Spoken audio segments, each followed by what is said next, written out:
Hello, কেমন আছেন সবাই? আমার মতো মাছের মাথা খেতে কে, কে পছন্দ করেন?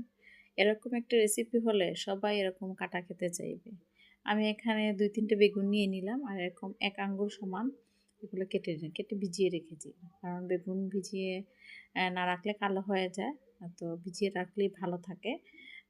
তারপর আমি একটা কড়াইতে তেল দিয়ে দিলাম, দিয়ে বেগুনগুলো ভেজে নিব। কোনো পানি দিব না, এমনিই ভেজে নিব বেগুনগুলো। এবং এভাবে বেগুন ভেজে তরকারিতে দিলে স্বাদ বেশি হয় এবং বেগুন গলেও যায় না। তো পানি ছাড়াই বেগুনটা ভেজে নিন। তারপর পরবর্তীতে চলে যাবেন। এখানে ফলি মাছের মাথা, টাকি মাছের মাথা, শোল মাছের মাথা ছিল। আমার কাছে খুব ভালো লাগে এই মাথা দিয়ে বেগুন দিয়ে খেতে। আপনারা চাইলে বোয়াল মাছের মাথা, আইড় মাছের মাথা ওগুলো দিয়েও খেতে পারবেন। ওগুলো দিয়েও খেতে ভীষণ ভালো লাগে। ইলিশ মাছের মাথা দিয়েও খেতে ভালো লাগে। তো হলুদ লবণ দিয়ে আমি বেগুনগুলো ভেজে নিচ্ছি। এই দেখুন আমার বেগুনগুলো সুন্দর ভাজা হয়ে গেছে। এবং এই লম্বা বেগুনগুলো দিয়েই ভালো লাগে। আবার গুল বেগুনগুলো দিয়ে তরকারি খেতে তেমন টেস্ট হয় না। গুল বেগুনগুলো পুরা খেতেই ভালো লাগে। আর লম্বা বেগুনগুলো দিয়ে তরকারি খেতেই সবচেয়ে বেশি ভালো লাগে। দেখুন এরকম একটা ভাজা হওয়ার পর আমি বেগুনগুলো নামিয়ে নিব। তারপর মাথাগুলো ভেজে নিব। তো চলুন মাথা ভাজতে চলে যাই। দেখুন এখানে আমি মাথাতে হলুদ, লবণ মাখিয়ে নিলাম। দেখুন যা মাথা ছিল আমি সব ধরনের মাথায় দিয়ে দিয়েছি।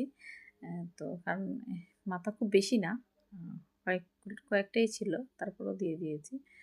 শোল মাছ যেহেতু একটু বড় সাইজের হয় সেজন্য মাথাটাও বড়, তো মাথাগুলো একটু ভালো করে বেছে নিব। তো একটা ওই বেগুন ভাজার কড়াইয়ের মধ্যেই আমি তেল দিয়ে দিলাম। আপনারা চাইলে অন্য কড়াই ব্যবহার করতে পারেন। আমার তেলটা যেহেতু নষ্ট হয় নাই তাই দিয়ে দিলাম। এখন এখানে আমি মাথা দিয়ে দিব, দিয়ে এটা ভালো করে ভেজে নেব মাথাগুলো। তারপর আমি একটা মশলা রেডি করব। এখানে তেমন স্পেশাল কোনো মশলা না, পরিমাণ মতো হলুদ, পরিমাণ মতো মরিচের গুঁড়া, হলুদের গুঁড়া আর সামান্য ধনে জিরার গুঁড়া। যেমন মনে করেন যে পরিমাণ আপনার তরকারি সেই পরিমাণ আপনাকে নিতে হবে, কারণ ধনে এবং জিরের গুঁড়ো বেশি দিলে গন্ধ করবে। তো এখানে সামান্য পরিমাণে দিয়ে দিবেন, কারণ একটা তো আর গ্রেভি হবে না, শুকনো শুকনো হবে তরকারিটা। সেজন্য খুব বেশি মশলার দরকার নেই। আর সামান্য পেঁয়াজ বাটা আর সামান্য আদা বাটা। আদা বাটা দিলে এটা গন্ধ খুব ভালো আসে। তো আমার মাছের মাথা ভাজা শেষ। তো আমি এখন মূল রান্নাতে চলে যাচ্ছি। প্রথমে আমি একটা কড়াইতে তেল দিয়ে দিলাম। কড়াই দেখেই বুঝতে পারছেন কড়াইটা অনেক ছোটো, তরকারি কতটুকু হবে। তো দিয়ে দিলাম একটা পেঁয়াজ